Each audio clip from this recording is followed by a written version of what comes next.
Bismillahirrahmanirrahim. Assalamualaikum warahmatullahi wabarakatuh. Alhamdulillah wa kafa. Wassalatu wassalamu ala nabiyil mustafa wa ala alihi wa sahbihi dhawis sidqi wal wafa. Para mahasiswa baru Negeri Malang semester Gasal tahun 2020 yang saya cintai dan saya banggakan.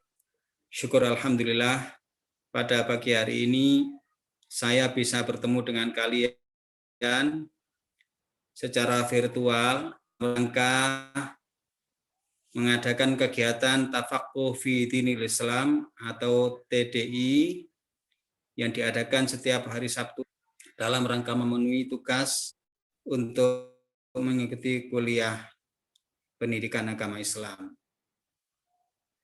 Alhamdulillah saya mendapatkan bagian untuk menyampaikan materi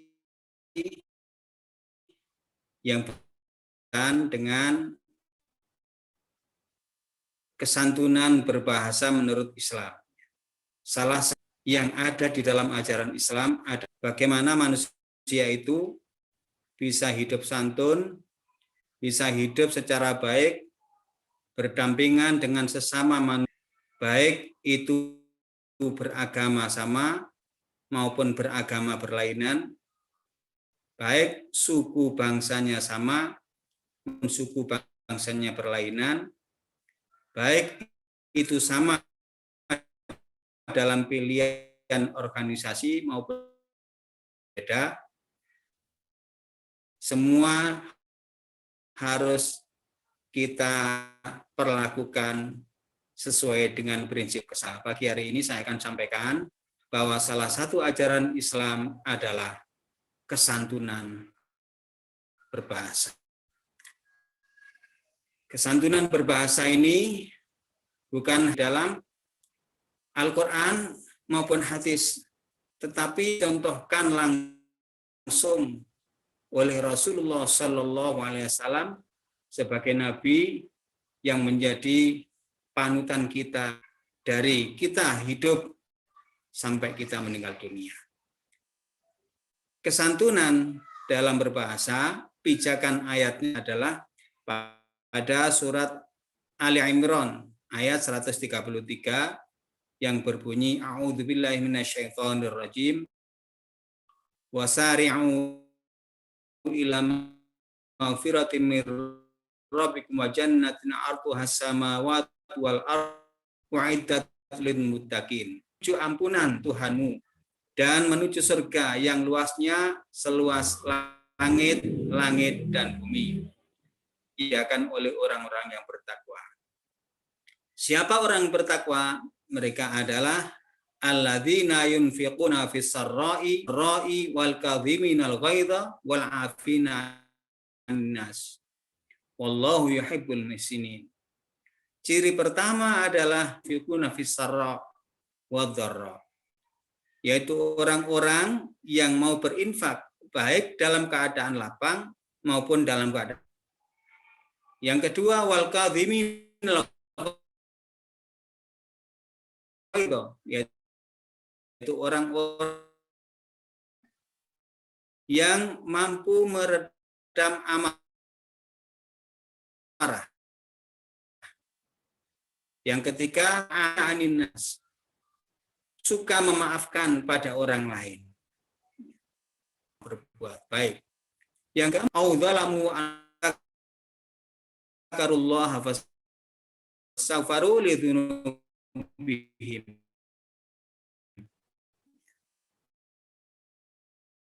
Dan orang-orang yang ketika melakukan kejahatan atau pada dirinya sendiri, mereka kemudian ingat kepada Allah, beristighfar. Wa may yaghfiru dzunuba illa Allah. Setelah itu walam yusirru ala ma fa'alu. Mereka tidak kemudian kembali lagi berbuat salah yang sama, padahal mereka mengetahuinya. Dari 3 ayat dalam surat Ali Imran ini, maaf ini surat Ali Imran ya, ada 4 ciri insan yang bertakwa.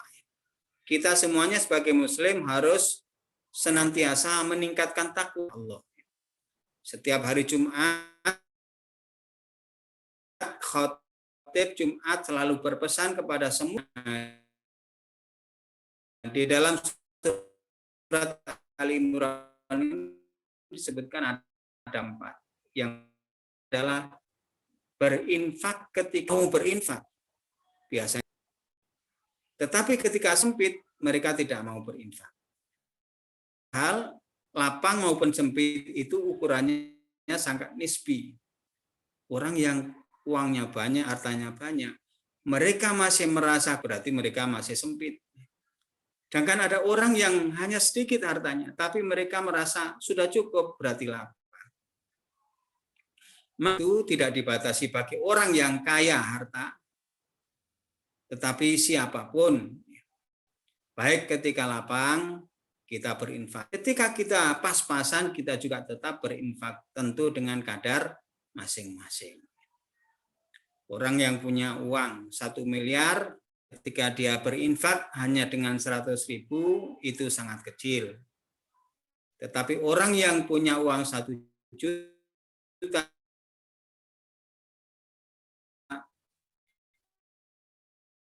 infak 100.000 itu sudah besar. Nah, amarah inilah yang nanti akan menjadi bahasan utama kita di dalam kaitannya dengan kesantunan itu. Yang ketiga, wal'afin nas, mau memaafkan manusia, berani minta maaf. Tidak semua orang berani minta maaf, tapi orang lain berbuat salah kepada kita, terkadang kita sangat sulit untuk memaafkan. Itu namanya ya, memaafkan itu menjadi salah satu ciri dari orang yang bertaubat. Ketika berbuat salah, mau meminta ampun kepada Allah. Kalau salahnya kepada sama manusia, kita bertaubatnya dengan minta ampun kepada sesama yang kita ahi atau yang kita zalimi.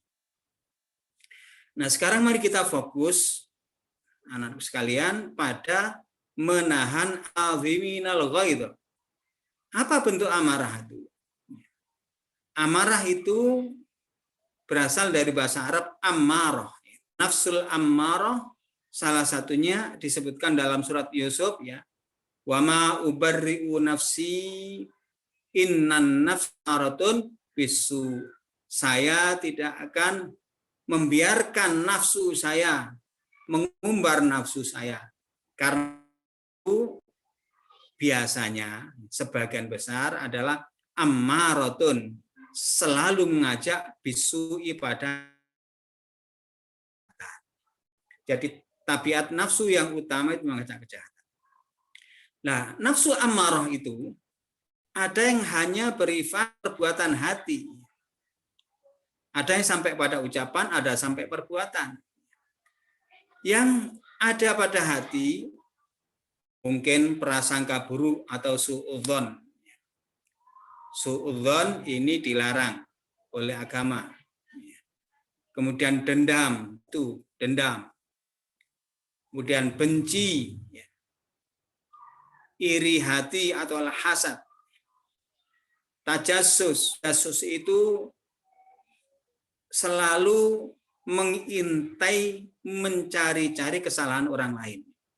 Anda berteman dengan teman, bukan ingin mencari kebaikan teman yang Anda cari, tapi mengintai kesalahan-kesalahannya.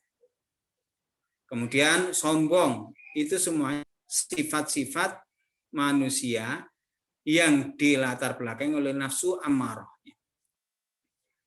Prasangka buruk itu kemudian diteruskan dengan tajasus. Kenapa teman saya kok bisa punya itu? Oh, dia itu dapatnya bukan dari hal ini. Dia pasti dapat gini begitu. Dicari kesalahannya. Nanti kalau sudah sampai kesalahannya ketemu, dia jadikan bahan untuk menghujat. Maka nafsu amarah yang berupa keyakinan itu semuanya dilarang dalam agama. Kalau kemudian nafsu yang ada di dalam keyakinan kita itu menjadi ucapan, keluarnya menjadi berkata menyakitkan, menghina, menghardik, membentak, adu domba, medsos, YouTube atau IG, Twitter dan sebagainya, orang kadang-kadang lepas kontrol untuk nafsunya, dia menilaikan orang lain di depan umum. Padahal ajaran agama tidak satupun yang membolehkan seseorang untuk menjelek di hadapan umum. Siapapun, mau dia guru, mau dia ustadz, mau dia kiai, mau habib, mau presiden, mau menteri, mau DPR, MPR, tidak satupun yang diperbolehkan oleh Allah untuk menghardik, menghina, menjelek-jelekan orang di hadapan umum. Kalau kita lihat orang salah di hadapan umum, datangi dengan baik-baik, diajak musyawarah, dinasehati. Kalau dia mau mendengarkan nasihat kita, baikkan. Kalau tidak, kita sudah selesai tugas kita, hanya sekedar. Itu hadis Rasulullah. Walau ada teman, orang lain, pemimpin sekalipun berbuat salah, jangan dihina di hadapan umum. Datangi baik-baik, diajak musyawarah, dinasihati. Maka itu bagus. Kalau tidak, maka kamu sudah menunaikan kewajiban. Nah, kemudian amarah itu ya, berlanjut tidak hanya di dalam ucapan, maka dia akan menjadi perbuatan. Perbuatan yang dilatar belakangi oleh nafsu amarah tentu adalah perbuatan-perbuatan yang merugikan diri sendiri atau merugikan orang. Di dalam kaidah hukum Islam, ya, salah satu didasari oleh Sallallahu Alaihi Wasallam, yaitu la dororo wala diroro. La dororo, jangan engkau diri sendiri. Jangan engkau mendolimi diri sendiri. Wala diroro, dan janganlah engkau menyakiti orang lain. Bagaimana menyakiti diri sendiri? Banyak sekali orang menyakiti diri sendiri.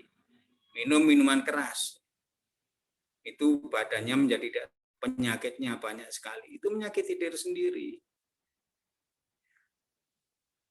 Itu di samping diri sendiri juga orang lain. Orang yang mabuk. Ketika mabuk dia akan marah. Ketika marah istrinya terkena marah. Anaknya terkena marah. Uangnya habis. Ingin beli lagi. Punya kalung diminta kalungnya. Istrinya punya gelang diminta gelangnya untuk dijual dan seterusnya. Itu semuanya perbuatan-perbuatan yang didasari amarah. Lalu terkadang ada orang demo, bela Islam, atas nama Islam, bawa bendera, seakan-akan merasa benar sendiri. Tapi kemudian apa? Karena mereka orang banyak menganggap pemerintah zalim, pemerintah sesat, tauhid, akhirnya apa? Mereka merusak. Mereka mengganggu ketertiban orang lain. Yang seperti itu, sekalipun namanya bela Islam, hanya di dalam mulut saja. Dia tidak mengikuti ajaran Rasulullah SAW. Maka kalian nanti kalau jadi mahasiswa, harus jadi mahasiswa cerdas. Jangan mahasiswa tolol. Tidak ada orang lain mau ketika dia dijelek-jelekan di hadapan umum. Orang itu mau dinasihati kalau didatangi baik-baik, diajak musyawarah, bahkan mungkin diajak ngomong-ngomong ya di tempat yang enak, yang bagus, dijamu. Nah itu bagus sih. Mahasiswa demo sana kemari bakar. Nah itu semuanya bukan ajaran Islam, bukan tuntunan Rasulullah SAW. Nah, jadi itu bisa berupa hanya keyakinan, bisa sampai ucapan, bisa perbuatan. Nah, ketika amarah itu dalam berbentuk pernyataan, maka supaya kita tidak sampai melakukan hal itu, kita harus perkataan yang santun. Kalau berkata-kata, harus dengan perkataan yang santun. Perkataan yang dalam Al-Quran ada kaidah-kaidah. Para ulama mengklasifikasi.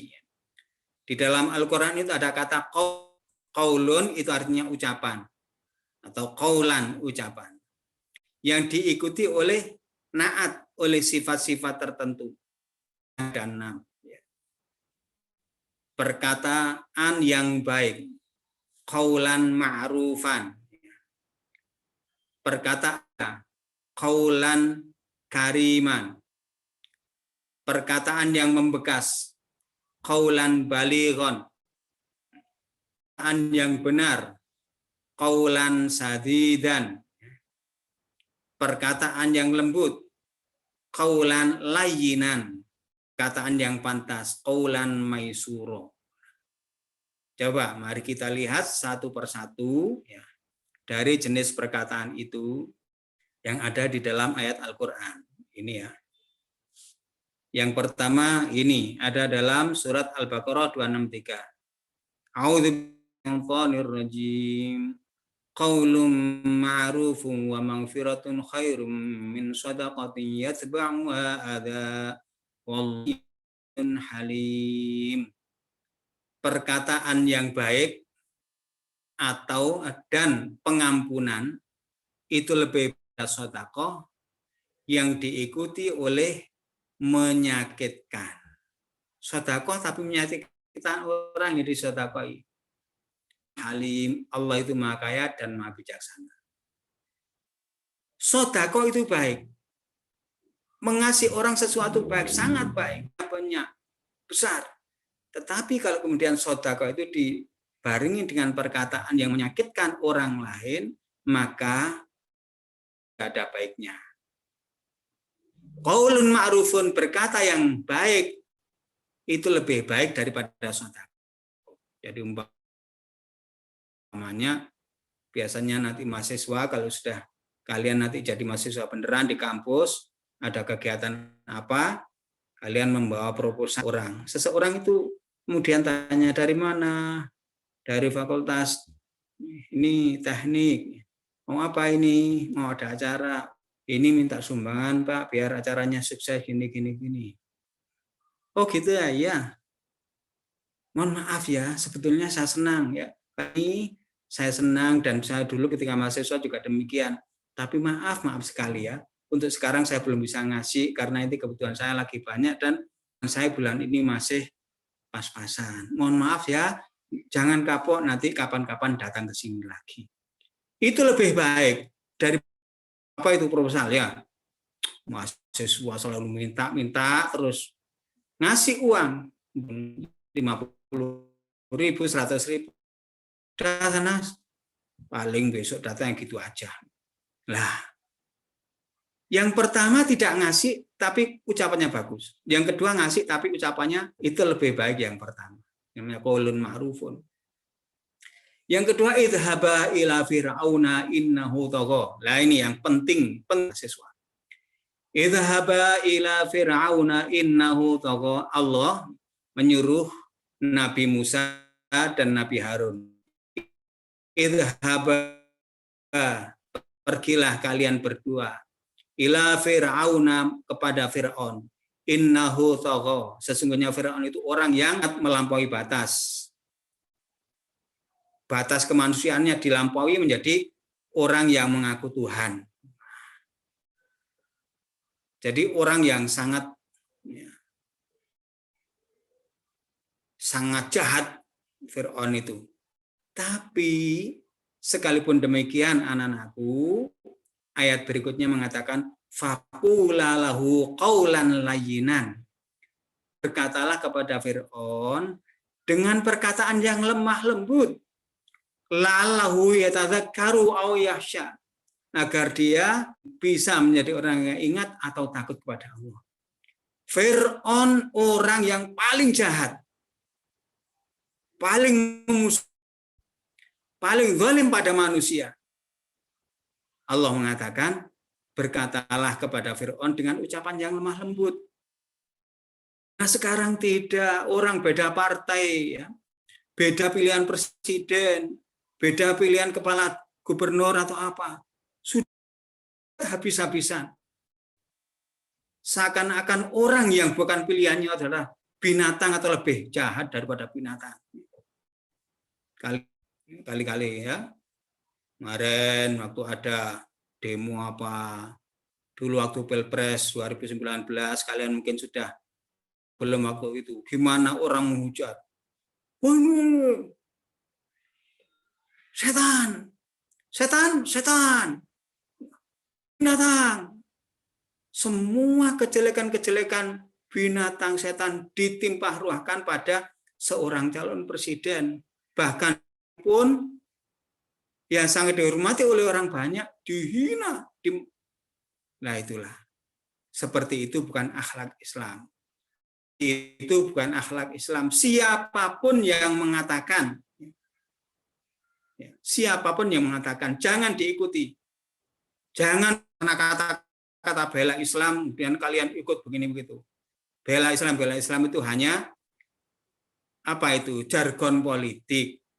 Karena dia sedang tidak dalam berkuasa, ingin mengalahkan penguasanya, dia pakai kata-kata seperti seorang yang padahal dia ya sendiri yang jahat.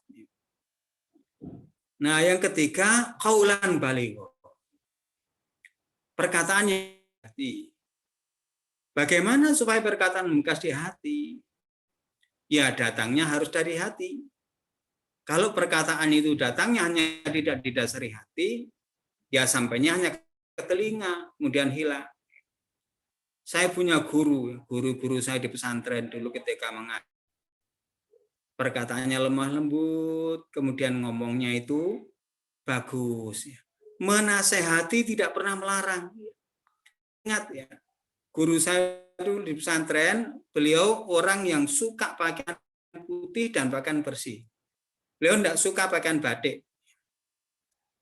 Tapi bagaimana beliau menasehati kita atau wali santri? Tidak bilang, Pak, sampai di sini, masa belum mengerti? Batik itu tidak boleh, Pak. Bid'ah itu, Pak. Batik itu haram. Bukan seperti itu.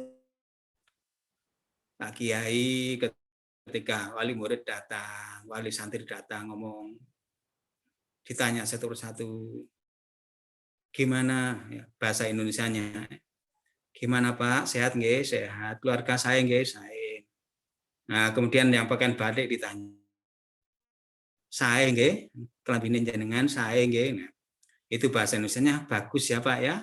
Bajunya ada gambar-gambarnya gajah, ayam. Itu diberi kata seperti itu, orangnya tidak marah. Dia Pak Kiai, tapi kemudian dia pulang merasa, waduh iya, saya ini pakaian batik. Padahal kata Pak Kiai tidak bagus. Saya setelah ini tidak. Nah, itu cara Kiai, cara ulama yang santun itu mengajarkan agama. Tidak dikit-dikit bid'ah, dikit musyrik, dikit-dikit waduh, perkataannya kasar. Jangan diikuti yang seperti itu. Nah, kemudian qaulan sadidan, perkataan yang benar. Perkataan benar itu harus kapan dan di mana saja. Haqqa walau kana murran. Qulil haqqa walau kana murran. Katakanlah yang benar itu pahit. Katakan yang benar sekalipun itu pahit. Tetapi untuk mengatakan kebenaran itu memang diperlukan adanya kesantunan dan adanya kebijakan. Kita mengatakan sesuatu yang benar, kalau tidak pada pas waktunya, ya itu akan menjadi sesuatu yang menyakitkan atau menjadi bahaya. Umpamanya, Anda ditanya, ada seseorang mencang lain yang Anda tahu bahwa kedua orang itu sedang bermusuhan. Yang mencari ini sambil senjata tajam. Anda tahu, umpamanya si A tadi yang dicari. Si A, Anda lihat tadi si A ke sana, kemudian si B yang membawa senjata. Kamu tahu si A tadi? Nah itu kalau Anda kemudian bilang, oh tahu, ke sana. Jadi saling bunuh antar dua orang itu menjadi tidak bagus. Maka berkata benar itu pun harus tepat. Bukan hanya benar, tapi harus tepat. Caranya bagaimana? Kalau memang akan mendatangkan kebaikan, katakan yang benar. Terjadi madharat, kita boleh berbohong. Jadi ada beberapa kondisi dan situasi yang membolehkan kita berbohong. Salah satunya menyelamatkan orang. Tidak terjadi pembunuhan seperti itu tadi. Qaulan sadidan. Kemudian berikutnya adalah qaulan kariman. Yang mulia terhadap orang tua, utamanya harus berkata yang mulia, terhadap guru berkata yang mulia. Ya. Di dalam Al-Qur'an itu ya, wa qadha rabbuka alla ta'budu illa iyyahu wa bil walidaini. Allah menetapkan agar engkau jangan menyembah kecuali kepada Allah, dan hendaklah engkau berpada kedua orang tua. Imma yablughanna indakal kibara ahaduhuma aw kilahuma fala taqul lahumā uffin. Ada kalanya mereka kedua-duanya sudah menjadi tua atau salah satunya. Kalian jangan sampai mengatakan uff atau hus atau perkataan kasar pada orang tua. Wala, jangan engkau membentak keduanya. Wa qul lahumā qaulan karima. Berkataanlah dengan perkataan yang mulia. Ayat berikutnya dikatakan, jika seandainya mereka memaksamu untuk melakukan sesuatu yang itu musyrik, wa in jahadaka lan tusyrika bima laisa ka bihi ilmun fala tuti'huma. Kalau mereka memaksamu untuk berbuat musyrik, tapi tetap wa qul lahumā qaulan karima. Berkatalah dengan perkataan yang bagus. Terhadap guru, jangan memaksa guru, jangan memaksa dosen. Nah, yang terakhir qaulan maisura, perkataan yang pantas. Pantas itu sesuai dengan situasi kondisi. Kondisinya perlu berkata yang panjang-panjang bertele-tele, berkata bertele-tele. Perlu singkat, berkata yang singkat. Kalau kita lagi ngobrol sama teman, berkata apa saja boleh, asalkan tidak menggunjing orang lain, tidak orang lain. Tapi kalau kita sedang berpidato resmi, jangan kemudian pilihan kata-katanya itu semaunya akan menjadi hal yang tidak baik. Jadi 6 ini adalah adab berbicara yang harus kita patuhi. Nah, kita harus menjaga lisan. Ini banyak sekali hadis-hadisnya. Nah, kalau saya sampaikan semuanya tidak cukup waktunya. Di bawah ini ada hadis yang pendek ini. An-nasu bi, manusia itu tergantung pada 2 hal kecil yang dia miliki, yaitu qalbihi wal insani. hati dan lisannya. Kalau kita menjaga hati, menjaga kebersihan hati, dan lisan kita jaga, insya Allah yang lain baik. Tapi kalau hatinya kotor, akan menjadi perkataan kotor, akan menjadi perbuatan kotor. Kalau lisan kisah kotor, bisa menyakiti orang lain, menfitnah orang lain, menghujat orang lain, itu juga akan menjadi mara bahaya bagi kita sendiri, juga bagi keluarga kita.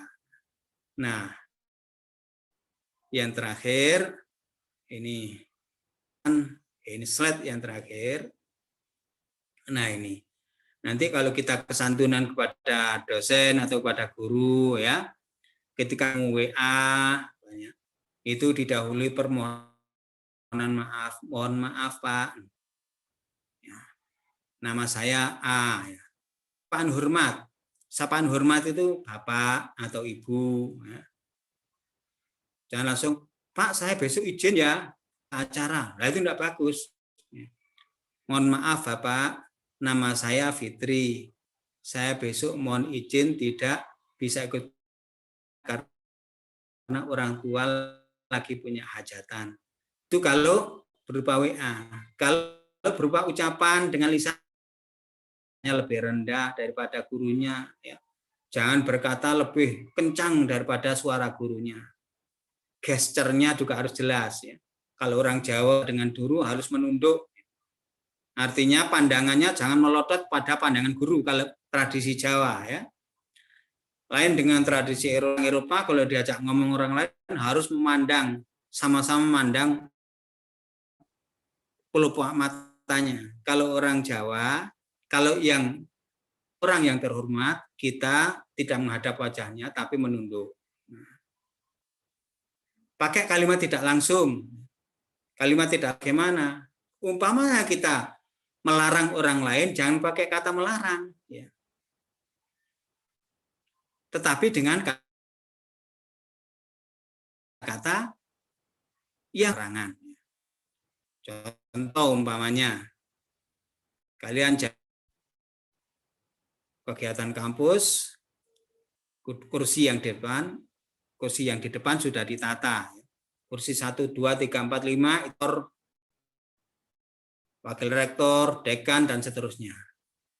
Tiba-tiba ada orang lain, mungkin wali mahasiswa yang tidak tahu, datang langsung duduk di kursinya Pak Rektor. Nah itu jangan gini, Pak, jangan di situ Pak, itu kursinya Pak Rektor. Apalagi ditambah, Pak jangan ngawur Pak, urus Pak Rektor. Lah itu tidak boleh. Nah, kalian datangi, Pak mohon maaf ya, ini nanti ditempati Pak Rektor. Bapak bisa di sana. Dikasih pilihan di antar, Pak mohon maaf ya, ini nanti tempatnya Pak Dekan, Bapak bisa di situ. Lah itu orang yang dikasih tahu, sekalipun dia orang lebih tinggi dari kita, dia akan merasa, oh iya saya salah. Ya. Perkawanan ada kesantunan setia kawan, ya. Tidak memaksa, memberikan pilihan. Kalau kita mengajak teman atau orang lain, langsung kita, ayo ikut aku. Jangan.